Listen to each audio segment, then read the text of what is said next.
Hi everybody and welcome back to Capricorn Radio. This is your host James and I'm super excited to be talking to a new guest today. We're going to be talking to Kevin Cook. And a little bit about Kevin before I bring him on. Kevin Cook is a student of the paranormal. He's also a former minister. He's converted to Catholicism and experienced some very moving paranormal events. This encouraged him to investigate Marian Apparitions, a topic that has always interested him. He's a BA from Upper Iowa University, a Master's in Theology from a Protestant seminary, and has been accepted at the Franciscan University Graduate School of Theology. Because you can check out his websites, marianapparitionsarereal.com and kevincookshow.com, because he has his own radio show.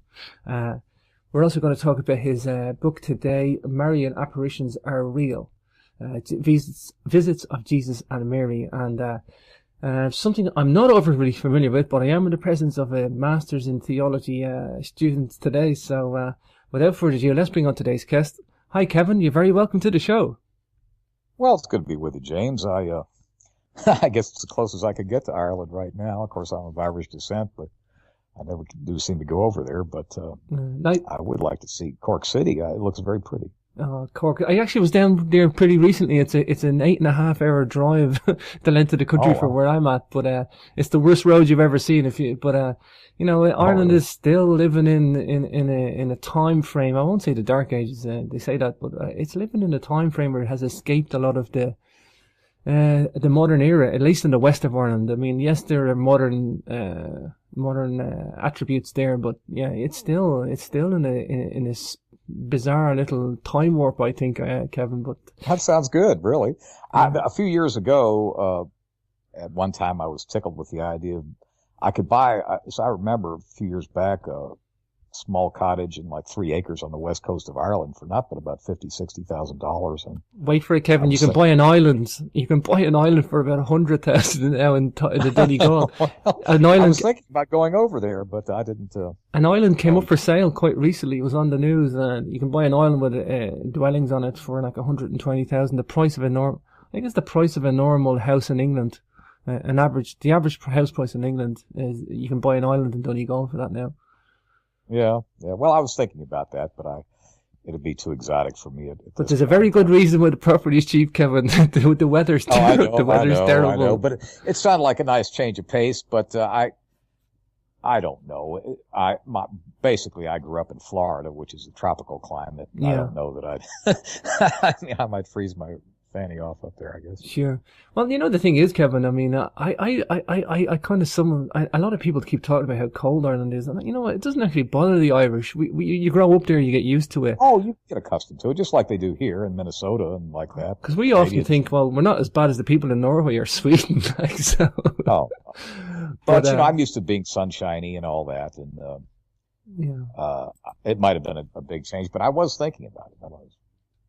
Well, I'm from a Catholic country. Ireland's very, very steeped in Catholicism, and we're going to talk about a Catholicism aspect today on the show. Catholic mysticism, if you want to call it that, in a way, Kevin. But you have wrote a book, Marian Apparitions. Perhaps just for the people that aren't familiar with the term Marian Apparition, maybe we could just say what a Marian Apparition is, Kevin, and then that will lead into Okay, well, it's really a varied thing. Essentially, it's the appearance of the Virgin Mary, and it can either be a speaking apparition or just a quiet, a silent one where she just appears. And it can either be seen by one or two individuals or all the way up to several million, like in Zaytun, Egypt, in the early 1970s. Mm-hmm. And and that, by the way, that one in Zaytun was the most observed phenomenon. It actually went on for a 2-year period, and as many as 14 million people saw it on Arab television. The Vatican sent representatives, and the Egyptian Coptic Church investigated it, and it was all found to be authentic. Wow. And, what was the response of the Arab world to that then? Because it's quite they are kind of a little Western touch on an Arabic culture. Well, exactly. But, believe it or not, and most people are not, I didn't know this till I looked into it, but the Muslims actually venerate the Virgin Mary and see her as a special individual. Really? Yes, because see, what happened was, I could talk about that particular phenomenon. It happened between 68 and 70, and at the time, Egypt was run by a man named Nasser. He was the dictator at the time. Mm-hmm. And of course, it was a Muslim country. And Nasser, during his regime, they were a lot easier on the Coptic Christians than they are now. I mean, the poor Christians getting mowed down in that area. Mm-hmm. And yet, in that era, he, like Saddam Hussein, was a lot easier on the Christians. But back to the story, though, the Coptic Church, the Eastern Orthodox Coptic Church, has existed since forever in Egypt. It's about approximately 10% of the population. But what happened was a workman, Zaytun is a suburb of Cairo, and a workman observed what he thought was a woman near the dome of the church, and like somebody like a suicide jumper or something like that. Wow. And he was working for the city, and they called like emergency crews to say, talk the lady down or whatever it was. And what it was, and you can see it on the website, it was it was a white vision of the Virgin Mary, and this was seen, James, for a 2-year period, 3 to 5 times a week. I mean, it's we're incredible. talking incredible amounts. And in that square around it, they would have as many as 250,000 people in that square around St. Mark's Coptic Church in Zaytun. And I mean, it was just quite the phenomenon. And the New York Times investigated it, and what that German magazine Stern, and I'm sure the London people did it. And this was well studied. And what happened was, what essentially happened was, the Egyptian government sent special forces troops door to door to door in the 1968 era, and actually they want to see if it was some kind of projected image or something like this. And remember, Egypt in 68, they didn't really have holographic projections or anything like that. And what happened was, so in other words, it's pretty obvious they weren't going to find anything, but they went door to door, found nothing wrong. Even the State Department for Egypt, their Department of the Interior, or whatever you call them, issued a proclamation this was an absolute valid event. So that adds to its authenticity that an actual Muslim country would validate the experience. Just Kevin, for the benefit of the listeners, Kevin, let's just focus on the Coptic Orthodox Church. I mean, these guys are not like these guys are like extremely dedicated. These guys, this is important to do. These guys have been undeterred in their mission. I mean, this is not something these guys just make up or create. These are the Coptic Church themselves investigated it as well, and they found it authentic. Mm-hmm. Mm-hmm. So, I mean, yes, absolutely. These poor people have been under persecution since the rise of Islam and all that. And so, at any rate, that just goes to show you. I will say this, James. Of all areas of the paranormal, from you name it, ghosts and this and that and the other, nothing is better authenticated than Marian Apparitions. There's a fellow that he's a dean of psychology at Texas Christian University, and he was going to write the foreword of the book, but the professor was a little late getting it in, but it is on the website. But what I'm saying is that, it struck him that, people go all excited when they see an orb in a photo, and here you've got something that was seen by 14 million people over a couple year period. And incredibly interesting. In other words, nothing is. Go ahead. Sorry, incredibly interesting time too, Kevin, for this mass sighting. The 6-Day War was the period just after the 6-Day War. Yes, it was absolutely. I mean, everything was very strange about the authenticity of it, but there's nothing more studied. The more I looked into it, it was just mind blowing how valid an experience it is. And I could tell you how it all kind of kicked me off the dime to get into looking at it, if you like. Oh, please do.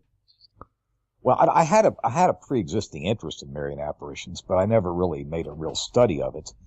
And to be candid with you, even when I was raised a Protestant, I always had Catholic leanings, and somehow always knew, believe it or not, that I was going to be a Catholic. I know that sounds strange, but I did. But what happened was, I was up in upstate New York, right near the Canadian border, and I was looking for property in 2008. And, well, you know, I didn't see the property I wanted. It was a little kind of like mountain goat property once you really saw it, so I didn't want to buy it. But I was going to fly out of northern New York back to Texas, and I took that last day to just play tourist in the Adirondack State Park area. It's a lot of mountains. It's very, very, very nice. And I ran across Our Lady of Martyrs Shrine in Voorheesville, New York. It's about 40 miles west of the New York State capital, Albany. And, you know, I was kind of weird. I was just going to play tourist, and I was only playing tourist about 10 minutes, and I ran across the shrine.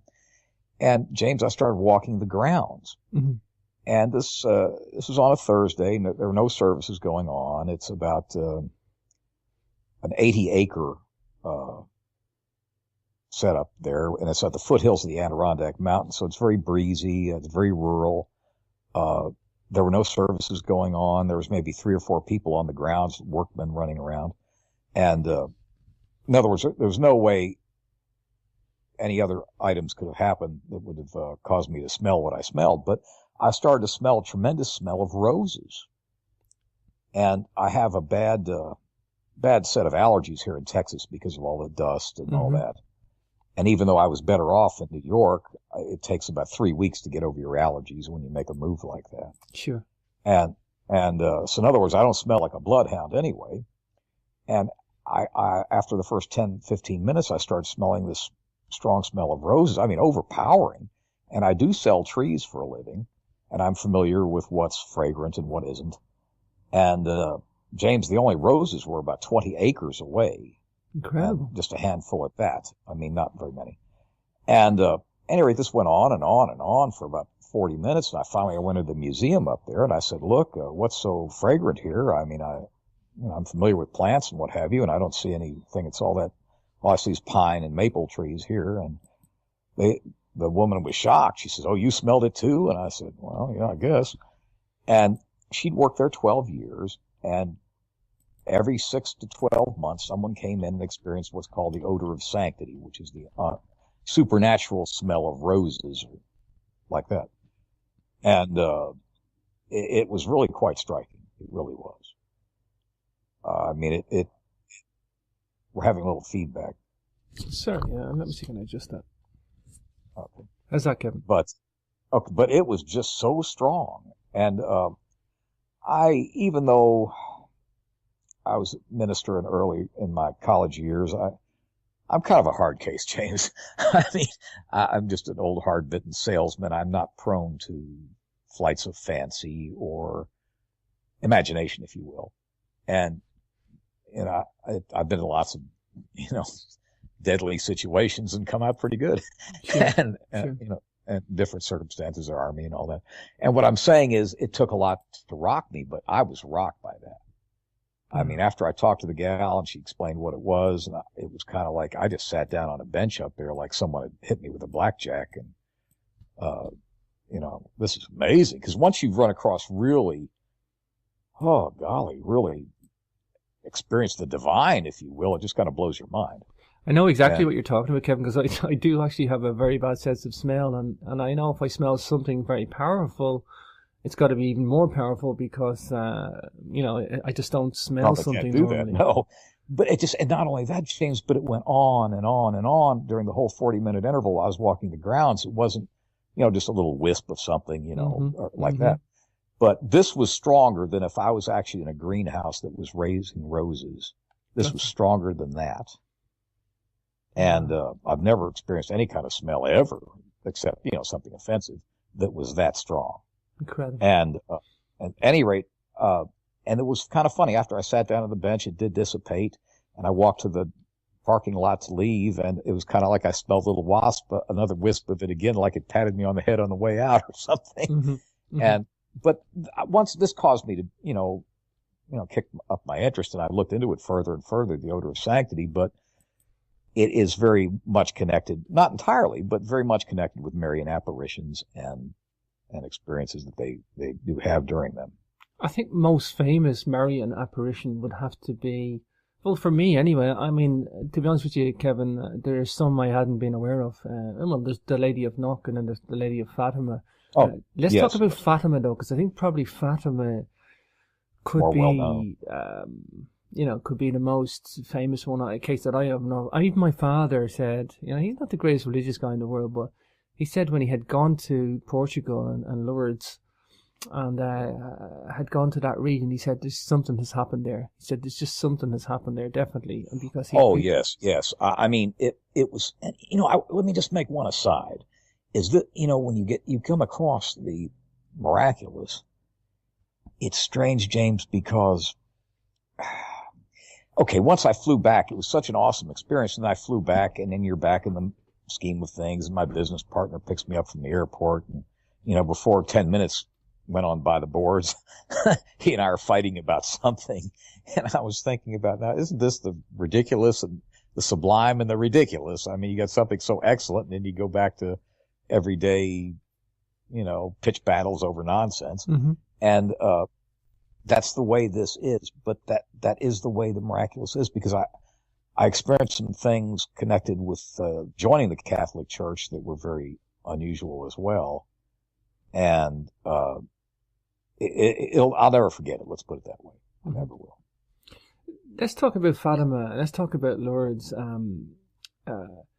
Maybe give the background of the story there and what happened, and maybe just give some details. Well, Fatima is quite remarkable, and basically the Virgin Mary appeared to, three different peasant children, but she only talked to Sister Lucia, who was the primary seer, if you will.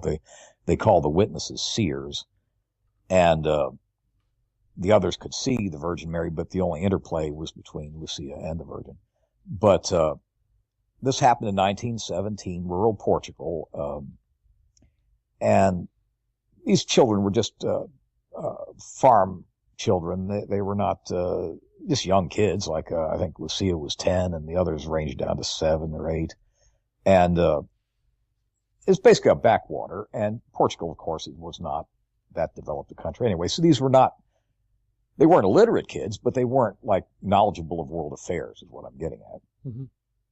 And the Virgin Mary appeared in every, I think it was 17th of the month for about 8 straight months, and it kind of culminated where in October of, if I'm remembering correctly, 1917, she appeared and she was going to give a sign to the crowd. And understand the crowds during all these months, it built up and built up in terms of numbers and in expectation. At the culminating event where they had the Dance of the Sun and so forth, there was 100,000 witnesses. 80 to 100,000, been various estimates, but somewhere in that range. And many of them were placed on purpose to be antagonistic to the church, because at the time, Portugal had a socialist government that was blaming everything on the Catholic Church, or somehow, saying they were like permitters of the status quo, if you will, and aided and abetted powerful interests, if you will. But anyhow, so there's some negative people there to the church, and we're trying to debunk it. Not a one of them did. Amazingly, there weren't a lot of stories coming out, oh, these people were all mistaken, or no. They saw the sun dance in the sky. They were all rained on heavily in this field, and the Virgin Mary showed up, or the sun miracle showed up, rather, and they were all dry. And that's, in other words, an impossible supernatural event, if you will. Sure. And 100,000 people saw it, many different conversions. And interestingly, as it relates to the children and the information that was imparted to them, once again, they're peasant children. And she talked of a coming war that would be greater than the one that was currently going on, because the First World War was ongoing at the time. And she talked of another one that would come up, and people, of course, at the time thought the First World War would was the biggest thing there ever could be. But at any rate, she even alluded to a light event that would be the kickoff for World War II, and Adolf Hitler in his Berchtesgaden, his kind of retreat, that's what the kickoff to him was they all saw, like, and it wasn't just Aurora Borealis, it was something a little more potent than that. Mm-hmm. But once he saw that in his retreat, he said, now we can begin, or whatever, some grandiose statement. But all these things were foretold to these children, or to Lucia rather, 20 years before. And other things too, like there's a lot of, the third secret of Fatima, it's hard to say, the Pope said in year 2000, John Paul II, that it was the assassination attempt, but I don't know, most people don't think so. Most people think the church is holding apocalyptic predictions, and they don't want to upset people by letting everybody know the third secret of Fatima. Mm-hmm. Mm-hmm. But what I'm saying is, a lot of the things that were predicted via the Virgin Mary to Sister Lucia have all come about. Once again, the Second World War and different other things, Russia and its errors. And, these children didn't know anything about communism or anything else in 1917. And actually, I don't think they were even. James, I think it wasn't until 1920. John Paul II was really attached to Fatima, though. He spoke about it. Oh, he was. But the substance of his, saying that the prediction was relative to his assassination attempt, it wasn't that big a deal. I mean, they didn't kill him or anything like that. And once again, there's a whole group of people called Fatimists. They're convinced that the church is tightly holding the real secrets, and I'm concurrent with that. Yes, I believe that. Wow. But in any case, it was a heck of an experience, and definitely some paranormal and supernatural knowledge was imparted to children that basically didn't know much of anything. This is the key thing to focus on, I think, Kevin, is why the apparitions to, not always, but why the apparitions to kids, to children? It's because they are Well, because they're more innocent. They're not out interested in writing books and going on the lecture circuit or something like that. They're just innocent types, I guess. And therefore, if they relate a message, then they haven't got an agenda. They have just the message. No, they have no agenda. They're not trying to get on a TV show or anything like that. They're just innocent kids. And I think perhaps that's the reason. And also, she has appeared to, adults as well. There's a tremendously powerful apparition that happened in 1530 in Mexico. Guadalupe. What is now Mexico. Guadalupe, yes. And actually, I've had some inside knowledge. Here in this part of the country, there's a lot of Latins, and they frequently have the image of Our Lady of Guadalupe in the back of their pickup trucks in the windows and stuff. And that's exact depiction, that image of the shroud that the Indian Juan Diego wore. And what happened there, James, was this is 1530, and the background of it is, of course, the Spanish had colonized that area of Mexico, and they're actually treating the Indians pretty terribly. And an Indian convert to Catholicism was met at the Tepeyac Hill outside of what's now Mexico City, and the Virgin Mary appeared to him. And she said, "Look, I want you to go tell the local bishop that I want a chapel built here." And he did try to do that, and they basically patted him on the head. "Yeah, well, come back with some proof, and we'll talk to you." And he met her again, and she said okay, and she gave him some roses. And there's a couple little twists to this. I mean, this is really pretty intricate and sophisticated, James. Mm-hmm. This was December in Mexico City area. It's kind of a mountainous area, and it's cold. There are no flowers blooming, period. And she presented he was wearing a cactus husk garment called a tilma, and that's what the image was imprinted on. And he was wearing this tilma. She put the roses in the tilma, said, "Here, you hold them in here and take them back to the bishop." Okay, he did that. And the bishop about lost his mind because he was from Castile, that area of Spain, where these particular version of roses were from, or had originated from. And of course, in that time, my goodness, it'd take, 5 or 6 weeks for the ship to get from Spain. There's no way to show up with roses. I mean, they'd be wilted mess by the time you got there. So that was interesting. And then when he opened the cloak to show the roses, there was that image, once again, of the Virgin Mary that was imprinted on this cactus husk garment. Wow. Now that's not all. It goes a lot further than that. Okay. That same artifact, that cactus husk garment, was in church custody all the way from 1530 to the present day, almost 500 years. James, it's only been under glass for protection in the last 150 years. Previous to that, it was in, just open, and it was exposed to the, the elements, moisture, heat, smoke, this, that. It's still in pristine condition to this day. Wow. Which is a miracle in itself. If you and I took a bunch of cactus husks and put them in a shoe box in the closet, I dare say in 10 years it'd be dust. Yeah, totally. And that's just a shoe box, let alone open the environment. Totally, yeah. So, and not only that, it goes further than that. They've taken little particles from the cactus husk garment, and they've taken them to Sandia Labs in New Mexico here in the U.S., and there's no pigment and there's no tracing.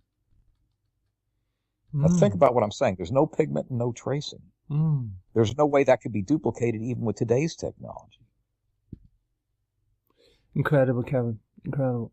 I mean, in other words, if a fellow wanted proof, you could get a murder conviction on evidence that good. Yeah. I mean, you really could. This is the thing, Kevin. I mean, the evidence is there. I mean, there's a lot of ignorance to the evidence, I find. There is. And it doesn't matter what denomination you're from for the evidence either. The evidence is the evidence at the end of the day. That's right. That's what I'm saying. That's why I brought up about the murder conviction, is that people are convicted of murder all the time in this country for less. I mean, they're knocking them off here left and right. I mean, but no evidence that good. And I actually happened to talk to a fellow I knew who was vice president of a bank, and he was from New Mexico, and he knew people at Sandia Labs, engineers who studied the garment, and they said there's no doubt this is as valid as the hand on the end of your arm. And you're saying, I don't care whether you're a Protestant or a Buddhist. You couldn't deny that. Sure. And yet people just ignore it, just like you're talking about grass on the street. Yeah.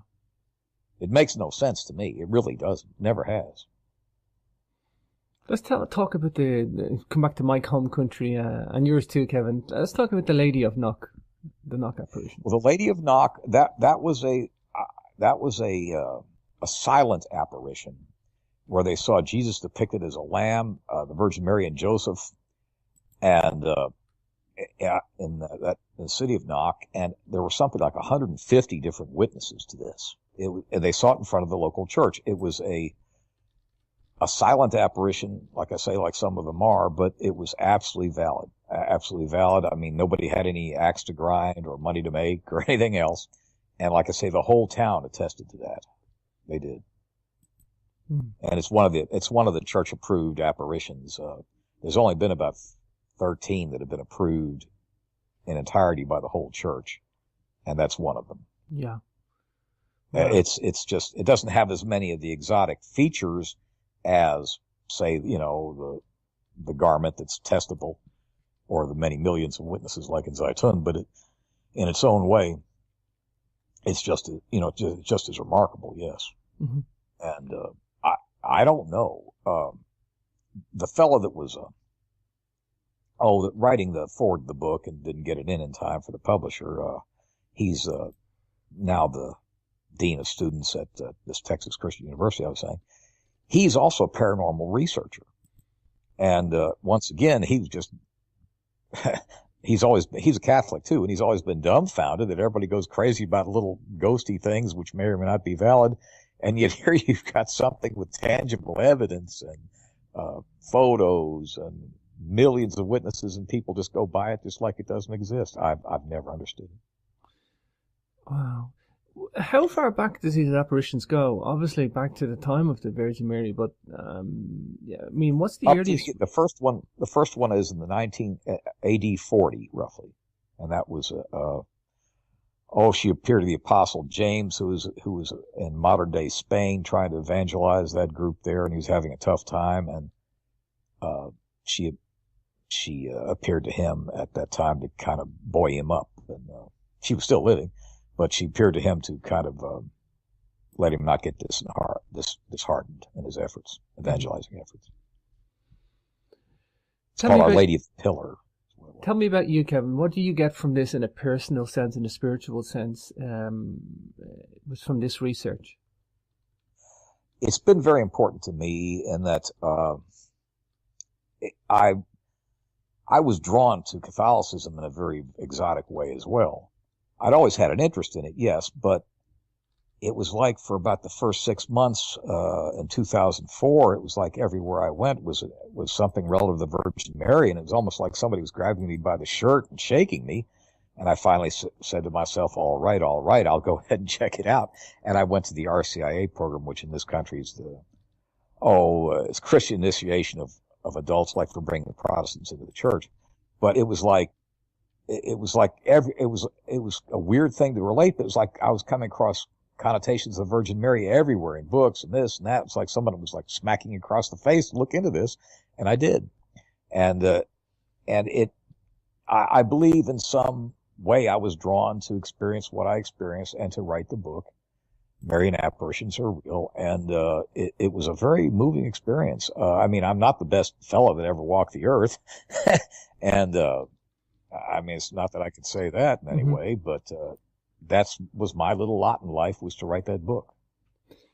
Kevin, out of all the different apparitions, I think you said there was 13 that's being approved by the church. Out of them all, which one stands out the most to you? Or maybe for some small detail that we haven't talked about yet. Is there anything that stands out, or any particular detail that stands out for any particular reason? Well, as far as the evidence, since the evidence, by the way, that tilma is still in Basilica of Guadalupe in Mexico City to this day. You and I could just drive right up there and see it. I would say just because of the evidence being so tangible, so well studied, that the apparition at Guadalupe is the one that takes the cake for me. And then the second one, for just sheer numbers, was the one at Zaytun. And I have a particular interest, and I'm drawn to the one at Lourdes as well, because there have been so many healings connected with the waters in Lourdes and so forth. And I feel, in other words, there is a hand that does love us, and for all the Protestants out there, the Virgin Mary is not trying to go into business for herself or something like that. Sure.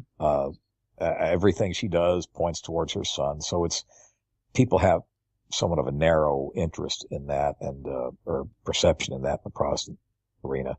But I don't know. There is one story I could tell you it's not apparition related, that it affects St. Patrick. And I thought that would be appropriate, since, it's right close to St. Patrick's Day. Sure. Tell us about that, please, Kevin. Well, it happened to me 6 months ago in the church here, and it was very strange. I got to Mass, and I was early, about 20 minutes early, and, I didn't want to sit for an hour through the Mass plus the 20 minutes. I'm kind of a restless personality. I didn't want to do that.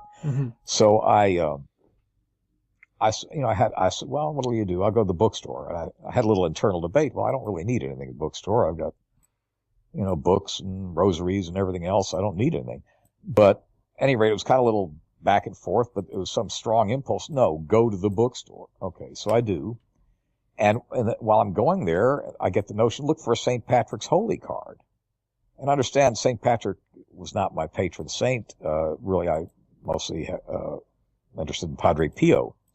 But what I'm saying is, I did this, And I was in line at the bookstore, and even though it's a gigantic church, the bookstore's not that well attended for the same reason I was reluctant to go, because you've already got everything you need, and that's that.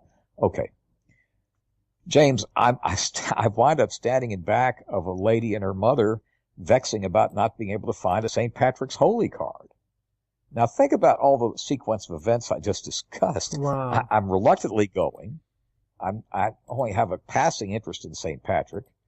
And here and I have it's almost like an external force is making me go get a St. Patrick's Holy card. And then I'm in back of a couple people arguing about where they are. And in other words, what I'm saying is that was no more a coincidence than, a limousine full of gold dust coming my way or something. It wasn't. And also, I guess you have horse racing in your neck of the woods, I guess, somewhere. Do you, I guess, or betting and stuff? Yeah, for sure. Well, sure you would. Sure. Well, an exacta is a term we use in this country where the outcome of like 2 or 3 races is all predicated on the other. So if you win the exacta, you win a lot of money. What I'm saying is for statistics. Like an accumulator, It's an accumulation of events. Accumulate. One depends on the other. So in other words, I've had so many paranormal experiences with this in Catholicism and other ones I haven't mentioned, that if something like this happens, it has a certain legitimacy is added to it. Because, that's just where these things happen or something for me. And there's no way that was a coincidence when I have no more interest in St. Patrick than I do anybody else. Nothing against him, but I just hadn't, he just never was a feature for me. Mm-hmm. And I did leave with the Holy card, St. Patrick's Holy card I'm staring at right now. But no, that was a supernatural event. It really was. And it was this very pleasant one, but I guess it was the only little supernatural event I've had in some time, so I guess it was a little pat on the head to hang in there. But sure. It was very nice. But all these things in aggregate, they really are, they're irrefutable in aggregate, yes. Out of all the 13 apparitions, tell us probably the lesser known one, and probably tell us why it's lesser known, Kevin, because of the physical attributes of the case material or the location, but tell us one of the lesser known ones that people might not be aware of. Well, there was one of them that was like, let's see. Now, I understand I haven't written the book in a couple of years, so that's fine. If I miss a couple points, it's because I'm an idiot. But there was an apparition in 1870, if I recall correctly, it was Our Lady of La Salette. And the Germans were going to invade France like they always do. And what happened was the German army... No, wait a minute. There was one, this was in 1920. Let me give you this one. In 1920, the Russians were always invading Poland. That was their, victim all the time. Sure. And the Russian army had come all the way to outside the gates of Warsaw to invade Poland. The Russians saw an image of the Virgin Mary in the sky just as they were fixing to go across the Vistula River, I think it was, and invade Warsaw. They turned tail, went all the way back to Moscow. Wow. Now, understand, they didn't do that just, willy-nilly. They did it. They went a lot of effort to come there. They just packed up, shoved off, because they were Eastern Orthodox Christians, too. Yeah. But that happened. It was 1920, and it happened as sure as, there's a hand on the end of your arm once again. That was a very memorable one that nobody's ever heard of. That's incredible. Power to turn an army back home.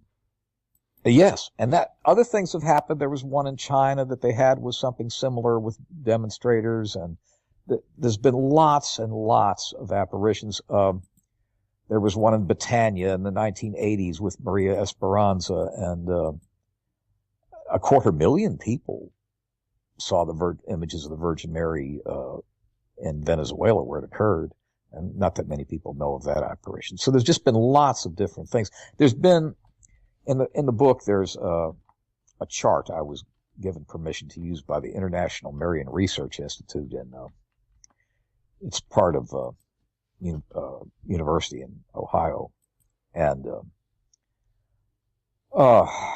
University of Dayton. what happened was, this compilation was just the apparitions from 1900 to the present day. And, there's over 100 of them in that period. And it's been estimated there are roughly 2,000. Now, when I say approved by the whole church, that means the whole Vatican and all that, 13. But there's been innumerable other apparitions that have been given the okay by the local bishop as being worthy of veneration and so forth. There's been lots of those, but the whole church only 13. But in any case, they've been predicted to have been 2,000 altogether.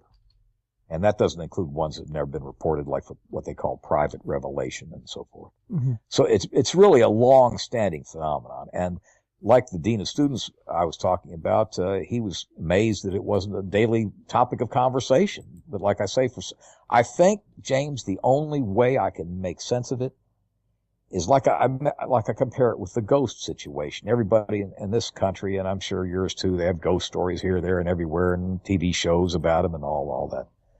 Books. But I've got nothing against ghost hunting, but what I'm saying is that this makes that look like baby stuff. Mm-hmm. And the only thing I can figure that makes any sense is the people that are meant to be drawn to this are, and those that are not are not. That sounds harsh, but it's the only way I can make sense of it. I think that leads into my next question, Kevin, quite beautifully on that. Do you think the apparitions are to people or events or sometimes to demographics of the world where war-torn or war is imminent or war has just passed for the purpose of healing or awareness, or, does it... Very possibly, because like the one with La Salette with the Germans and the French, and then the Warsaw 1920 apparition, and then, of course, the one in Fatima that had war issues raging around it. I'm even thinking of Zatoun in terms of, the 6 Days War had just finished, and perhaps, a religious apparition or a spiritual apparition. It did kind of mellow out the population and make them more exactly. thoughtful, That's yes. Exactly what I mean. It kind of mellows the population, or gives them something else to think about and focus on, of more probably intrigue, worth, or substantiability. Yes, I believe it would. That's very frequently the case. And I don't know. It's a blessing for mankind. Like I say, I don't understand why people are oblivious to it, but I do, once again, really am very strongly of the opinion that it's because those who are meant to be drawn to it are. I don't know why, but it's the only explanation, because, we're very interested in UFOs in this country. I mean, and I'm sure they are in Ireland too. UFOs are interesting topics. But this has so much more smoke and fire to it, mm-hmm. And yet there's 5 UFO shows on our networks all the time. Tell me about some, if you can, some religious or spiritual figures, saints or priests. Who is it usually? Does these apparitions usually happen to nobodies, if you want to call them that? Or do they happen? Yeah, frequently they are, like the children in Fatima were just peasant children. This Juan Diego in Guadalupe in Mexico, he was just a farmer type. And they're frequently not to notable figures. Now, Padre Pio, who was a very powerful figure in the 1960s, he had stigmata, and he had frequent apparitions that appeared to him. Mm-hmm. But that was more of a private revelation thing where he didn't talk about it quite that much. He mentioned it, but that was perhaps to instruct him. And of course, Saint Faustina, who developed the Divine Mercy Chaplet. Jesus actually appeared to her, and but for the most part, they're just regular folks. In La Salette, it was once again children. Bernadette, the saint in Lourdes, she was just she went into the convent later, but she was just a regular farm girl. So it is to the common man for the most part. Mm-hmm. Mm-hmm. Maybe let's go on the other flip side, and I don't want to be fear factor either. I try to stay away from the fear factor stuff, but there may be actual false apparitions too, Kevin, by demonic entities, if you want to call it that, for want of a better term. Well, there could be, and there tricksters. was one in Bayside, New York, in the 1970s, if I recall correctly. But there have been some that had questionable content to it, and the church investigated it, and it was negated as far as a analysis. But for the most part, there's been not too many of them, no. Sure. Tell me about the case of Pedro Regis. He's been posting predictive messages about the lady. He has, and I haven't really. I was looking into a situation. I worked. There's a giant show in the U.S. called Coast to Coast AM. Mm-hmm. They have a large following internationally, but now here's a strange story. I was on Coast to Coast AM in 2010 when the book came out initially, and the host wanted me to scare up this Pedro Regis and have him on the show because I mentioned him at that time. And I did that. It wasn't easy either because he only speaks Portuguese, and I had to arrange this, that, or the other, for translation. And they didn't follow up on it, and I think because at the time they didn't want the show to be so closely identified with Catholicism or what. But and I think we might have had a little battle on the show, too, with the host, because he was always trying to have a UFO explanation to the Virgin Mary, and he kept harping on it. I got a little rough with him. I got a little rough with him because, of all the stuff we just discussed. I mean... You're not the first person to say that, Kevin, about the UFO mandate at the show. Yes, but if you really... And I wasn't... I answered the thing the best I could, is that there's so many other issues as far as physical evidence and this and that. And finally, I finally got a little harsh, and I said, look, mister, I mean, what do these aliens try to do? Promote Catholicism for 2,000 years? I mean, it's just not likely, is what I'm saying. I mean, what's their, who are they working for, But what I'm saying is that there's no real evidence of that. There isn't. And, in other words, people like to, somehow, the reason for this, in my opinion, James, it's easier for people to believe in aliens and UFOs and such as that. I'm not saying they don't exist. I believe they do exist. But what I'm saying is it's easier for them to believe that because it's not personally threatening. If there was a divine entity that they had to be responsible to and behave, it's not as threatening as a bunch of three-toed reptiles hopping about in spaceship craft. Totally agree. That's why they prefer to fasten on that. And like I say, this George Norrie, the moderator of the show, he got a little bit, we had to, get a little bit testy after a while, because I don't mind someone asking me a question, but after a period of time, come on, mister, it's 1, 2, 3, 4, what do you think? But, and like I say, it still would have to get down to motive though, James, because what's the aliens in for? Just to confuse us? I mean, all you're going to do is draw people to the Catholic Church and to revere the Virgin Mary. That's certainly not a harmful thing. And that's why I wanted to focus a little bit, like we did on the Guadalupe case, because that shows you the time frame. This isn't just in the last 100 years. This is an ongoing procedure. 2,000 year experience. It's a procedure that's happened over 2,000 years, and there's consistency there, and there's evidence there. Evidence, predictions, this, that, the whole doggone Russian army turning around and going all the way back to Moscow. I mean, these are real events. I mean, this is the real deal. It's just to assign them as being of alien origin is not likely. No. Mm-hmm. Mm-hmm. Well, I think we did some justice today, Kevin. Kevin, we're out of time. We're at the top of the hour. Please take a moment to give out your websites and where people can listen to your shows and catch a copy of your book.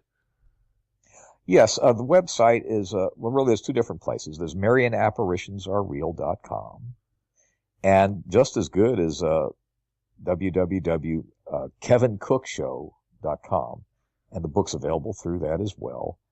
And because there's links to Amazon and such. Mm-hmm. And it can also be ordered in ebook form and right there. And my show's on Tuesdays at 9 p.m. Eastern.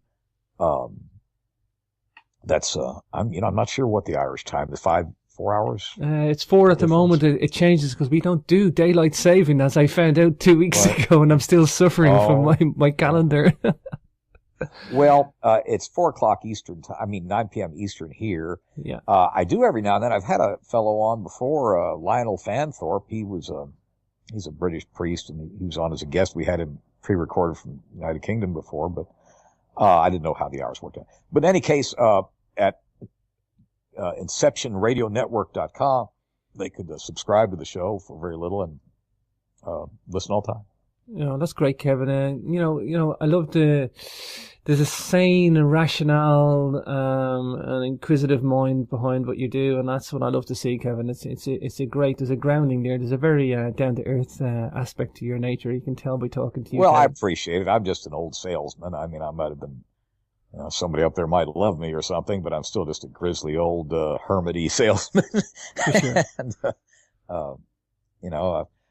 I don't know. I feel very thankful I've been able to do that work, and I certainly very strongly believe in the church and that the Virgin Mary is a real issue. Mm-hmm. Okay, Kevin, well, listen, we're out of time. It's been a pleasure talking to you. KevinCookShow.com and MarianApparitionsAreal.com. Check these out. Check out today's author, Kevin Cook, and you can, of course, get these on Amazon. But for now, Kevin, I really thank you for your time. Show Catholic Mysticism, if you want to call it that, in a way, Kevin. But you have wrote a book, Marian Apparitions. Perhaps just for the people that aren't familiar with the term Marian Apparition, maybe we could just say what a Marian Apparition is, Kevin, and then that will lead into. Okay, well, it's really a varied thing. Essentially, it's the appearance of the Virgin Mary, and it can either be a speaking apparition or just a quiet, a silent one where she just appears. And it can either be seen by one or two individuals or all the way up to several million, like in Zaytun, Egypt, in the early 1970s. Mm-hmm. And and that, by the way, that one in Zaytun was the most observed phenomenon. It actually went on for a 2-year period, and as many as 14 million people saw it on Arab television. The Vatican sent representatives, and the Egyptian Coptic Church investigated it, and it was all found to be authentic. Wow. And, what was the response of the Arab world to that then? Because it's quite they are kind of a little Western touch on an Arabic culture. Well, exactly. But, believe it or not, and most people are not, I didn't know this till I looked into it, but the Muslims actually venerate the Virgin Mary and see her as a special individual. Really? Yes, because see, what happened was, I could talk about that particular phenomenon. It happened between 68 and 70. And at the time, Egypt was run by a man named Nasser. He was the dictator at the time. Mm-hmm. And of course, it was a Muslim country. And Nasser, during his regime, they were a lot easier on the Coptic Christians than they are now. I mean, the poor Christians getting mowed down in that area. Mm-hmm. And yet, in that era, he, like Saddam Hussein, was a lot easier on the Christians. But back to the story, though. Mm. The Coptic Church, the Eastern Orthodox Coptic Church, has existed since forever in Egypt. It's about approximately 10% of the population. But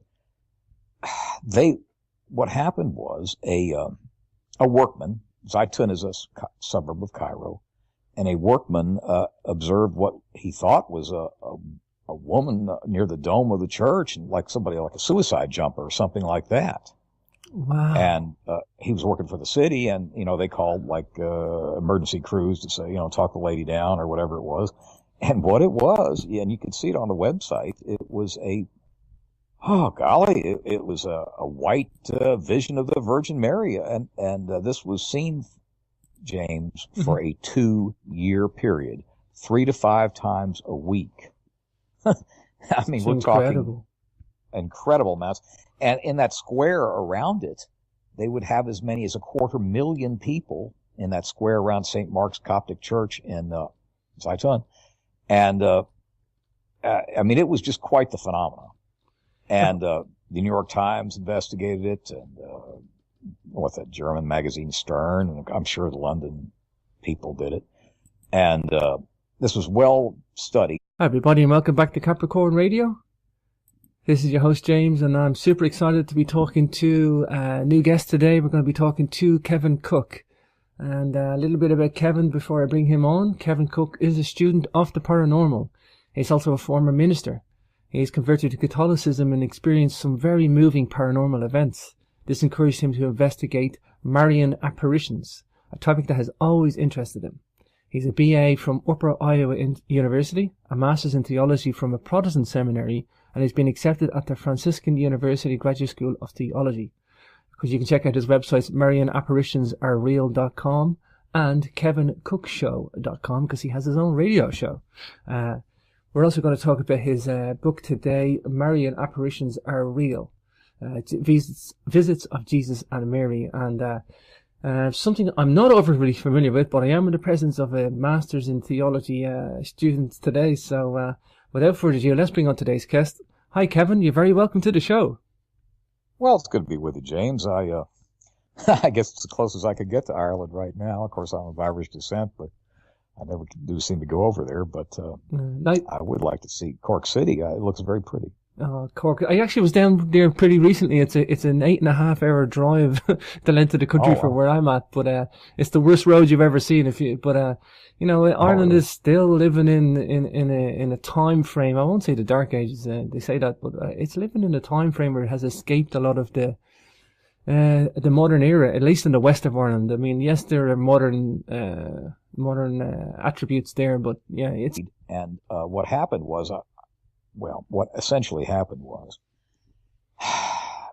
the Egyptian government sent special forces troops door to door to door in the 1968 era, and actually they want to see if it was some kind of projected image or something like this. And remember, Egypt in 68, they didn't really have holographic projections or anything like that. And what happened was, so in other words, it's pretty obvious they weren't going to find anything, but they went door to door, found nothing wrong. Even the State Department for Egypt, their Department of the Interior, or whatever you call them, issued a proclamation this was an absolute valid event. So that adds to its authenticity that an actual Muslim country would validate the experience. Just Kevin, for the benefit of the listeners, Kevin, let's just focus on the Coptic Orthodox Church. I mean, these guys are not like these guys are like extremely dedicated. These guys, this is important to do. These guys have been undeterred in their mission. I mean, this is not something these guys just make up or create. These. The Coptic Church themselves investigated it as well, and they found it authentic. So, I mean, yes, absolutely. These poor people have been under persecution since the rise of Islam and all that. And so, at any rate, that just goes to show you. I will say this, James. Of all areas of the paranormal, from you name it, ghosts and this and that and the other, nothing is better authenticated than Marian Apparitions. It's still in this bizarre little time warp, I think, Kevin. But that sounds good, really. A few years ago, at one time, I was tickled with the idea of I could buy. As I remember, a few years back, a small cottage in like 3 acres on the west coast of Ireland for not but about $50,000-$60,000. And wait for it, Kevin. You can buy an island. You can buy an island for about 100,000 now in the Donegal. An island. I was thinking about going over there, but I didn't. An island came up for sale quite recently. It was on the news, and you can buy an island with dwellings on it for like 120,000. The price of I think it's the price of a normal house in England. The average house price in England is you can buy an island in Donegal for that now. Yeah. Well, I was thinking about that, but it'd be too exotic for me. But there's a very good reason why the property's cheap, Kevin. The weather's terrible. The weather's terrible. I know, but it sounded like a nice change of pace. But I don't know. Basically, I grew up in Florida, which is a tropical climate. Yeah. I don't know that I might freeze my fanny off up there, I guess. Sure. Well, the thing is, Kevin, I mean, I kind of a lot of people keep talking about how cold Ireland is, and it doesn't actually bother the Irish. You grow up there, you get used to it. Oh, you get accustomed to it, just like they do here in Minnesota and like that. Because we often think, well, we're not as bad as the people in Norway or Sweden, like so. Oh. But I'm used to being sunshiny and all that, and it might have been a big change, but I was thinking about it. Well, I'm from a Catholic country. Ireland's very, very steeped in Catholicism, and we're going to talk about a Catholicism aspect today on the